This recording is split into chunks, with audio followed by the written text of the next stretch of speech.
Hello everyone. आज 10th class की प्रश्नमाला 18 प्रैक्टा करेंगे।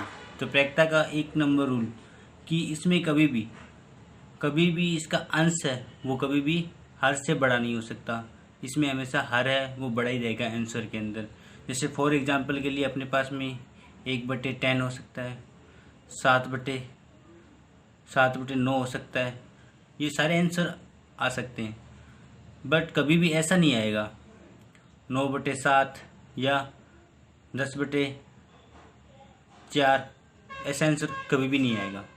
इसमें हमेशा हर होगा वो क्या रहेगा, बड़ा रहेगा।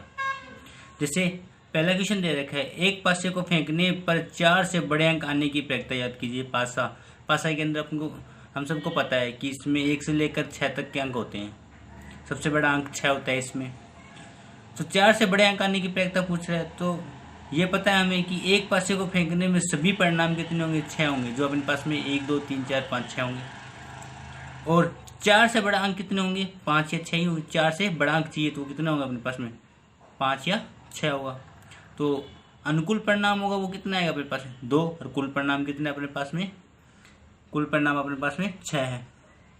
तो प्रैक्टा का सिंपल सा फॉर्मूला होता है, इसे संभावित अनुकूल परिणाम बटे कुल परिणामों की संख्या या कुल परिणाम भी बोल सकते हैं। जैसे 2/6 आ गया। 2 तो अपने पास में क्या है, अनुकूल परिणाम, और कुल परिणाम कितना है 6। 2/6 1/3 संभावना होगी किस चीज़ की, कि 4 से बड़े अंक आने की प्रैक्टा। यदि शायद कोई भी 4 से बड़ा अंक अपन चूज करते हैं कि हाँ भी 4 से बड़ा अंक आने की संभावना क्या है, तो वो कितनी होगी, 1/3 होगी।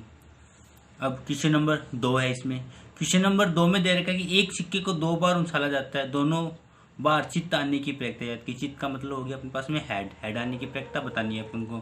तो इसने बोला है कि सिक्के को उछालने पर सभी परिणाम कितने अपने पास में 4 हैं। तो हो सकता है पहली बार हेड आया हो, दूसरी बार भी हेड आया हो सकता है पहली बार हेड आया हो, दूसरी बार टेल आया हो सकता है पहली बार टेल आया हो, दूसरी बार हेड आया हो सकता है दोनों बार टेल आया हो। इसी प्रकार टेल आया हो। तो इसी प्रकार दोनों बार चित्त आने की प्रक्रिया मतलब दोनों बार हेड आने की प्रक्रिया उसने पूछी है। तो प्रक्रिया होगी संभावित अनुकूल परिणाम बटे कुल परिणामों की संख्या।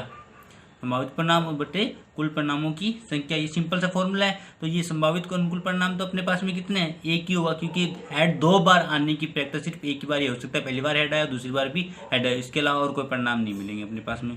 और तो अपने पास में ये तो एक हो गई, और जो अपने पास में कुल परिणाम था वो कितना हो गया, अपने पास में 4 था। तो संभावित परिणाम 1/4 हो जाएगा। ये इसका क्या हो जाएगा, आंसर हो जाएगा। इसी प्रकार क्वेश्चन नंबर इसमें 3 दे रखा है। ये आरबीसी बोर्ड के द्वारा अपने पास में जो चैप्टर नंबर 18 है उसके आधार पर ये सारे क्वेश्चन हैं। मैं आज 1 से लेकर 4 तक ही क्वेश्चन कराऊंगा। जैसे क्वेश्चन नंबर 3 दे रखा है अपने पास में, बोल रखा है 1 से 17 तक प्राकृतिक संख्याओं में से, प्राकृतिक संख्या किससे कहते हैं, जो 1 से लेकर अनंत तक होती है। ठीक है, एक संख्या को यथार्थक चयन किया जाता है, उसमें से कोई भी एक नंबर को अपन को चयन करना है। प्रक्रिया याद कीजिए कि वह एक अभाज्य संख्या हो। अब अभाज्य संख्या क्या होती है ये भी हमें पता होना चाहिए। तो अभाज्य संख्या क्या होती है कि अभाज्य संख्या जिसमें स्वयं का भाग जाए या 1 का भाग जाए वो क्या कहलाती है, अभाज्य संख्या कहलाती है। तो अभाज्य संख्या तो अपने पास में 1 से लेकर 17 तक की अभाज्य संख्या है। अपने पास में 2 3 5 7 11 13 और 17 होगी। जो अपने पास में कुल अनुकूल परिणाम कितने हुए अपने पास में 7 हुए, और कुल परिणाम कितने अपने पास में 17 है। अनुकूल परिणाम तो 7 और कुल परिणाम कितने हैं 17 हैं। तो इसमें जो 2 है ये भी अपने पास में अभाज्य संख्या, जो अपने पास में एकमात्र अभाज्य संख्या ऐसी है जो क्या है, सम संख्या है। ये भी अपन को एक क्वेश्चन से पता चल जाता है। ठीक है, तो फॉर्मूला अपने पास है संभावित अनुकूल परिणाम बटे कुल परिणामों की संख्या। तो रख देंगे 7 बटे कितना आ गया 17। ये क्या हो जाएगा, इसका आंसर हो जाएगा। इसी टाइप से अगला क्वेश्चन दे रखा है हमें। अगला क्वेश्चन दे रखा है कि एक सिक्के को लगातार 3 बार उछालने में एकांतर चित्त या पट आने की प्रक्रिया, एकांतर चित्त या पट आने की प्रक्रिया पूछ रहे। तो कुल परिणामों की संख्या जैसे मैंने बताया 2/n है, तो 2/2 और n कितने दे रखा है 3 बार उछाला जाता है, तो कितनी होगी 2 की पावर 3 कितनी होती है, 2 की क्यूब कितनी होती है 8 होती है। तो 8 संभावना होगी। यदि संभावना अपन को याद ना हो तो अपन याद भी कर सकते हैं। जैसे अपने पास में हो सकता है पहली बार हेड आया और दूसरी बार भी हेड, तीसरी बार भी हेड हो सकता है। पहली बार हेड, दूसरी बार हेड, तीसरी बार टेल आया हो।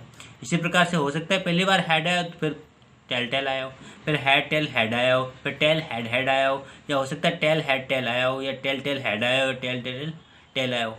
मतलब कुल परिणाम तो कितने हो गए अपने पास में 8। अब बोला संभावित अनुकूल परिणाम, संभावित अनुकूल परिणाम कितने हैं अपने पास में? उसने बोला एकांतर, एकांतर का मतलब लगातार, लगातार आनी चाहिए कोई भी चीज। जैसे अपने पास में टेल टेल टेल आया हो, या हेड हेड हेड आया हो, या हेड हेड हेड आया हो, तो ये टोटल कितनी बनी अपने पास में? दो बनी, दो संभावना बनी अपने पास में। तो फॉर्मूला अपने पास में है क्या चीज? संभावित अनुकूल परिणाम बटे कुल परिणाम। संभावित परिणाम तो कितने हैं? 2 हैं, और कुल परिणाम कितने अपने पास में? 8। तो 2/8, आंसर कितना हो गया? 1/4। ये अपने पास में आंसर। ये 1 से लेकर 4 तक के क्वेश्चन है अपने पास में, और आगे क्वेश्चन आपको अगली वीडियो में बताऊंगा। तो इसी टाइप से ये सारे के सारे क्वेश्चन अब हमारे आसानी से हो जाएंगे। सिर्फ एक ही फॉर्मूला है अपने पास में, एक ही फॉर्मूला याद रखना है कि संभावित अनुकूल परिणाम बटे कुल परिणाम। ओके।